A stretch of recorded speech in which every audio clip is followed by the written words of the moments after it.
সবাই অনুরোধ করছি আপনারা শহীদ বেদির সামনে থেকে আন্তর্জাতিক মাতৃভাষা দিবসে এবারে পুষ্পস্তবক অর্পণের মাধ্যমে পুষ্পস্তবক অর্পণ উদ্বোধন করলেন জেলা প্রশাসন ফেনী।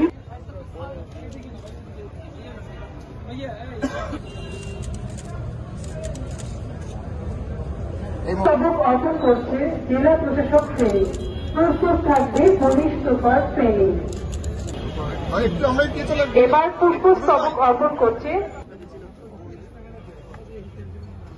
করছেন বীর মুক্তিযোদ্ধাবৃন্দ। এর পরবর্তীতে পুষ্পস্তবকের জন্য এগিয়ে আছে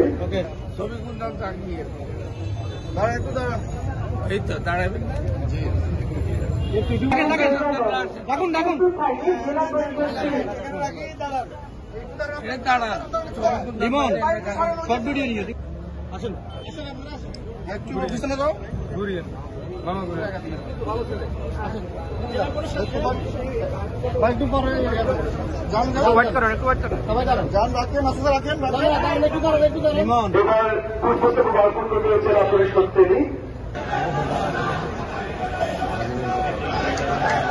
পুলিশ সুপার প্রস্তুত থাকবে সিভিল সার্জন ফেনী। পুষ্পস্তবক অর্পণ করছে পিবিআই।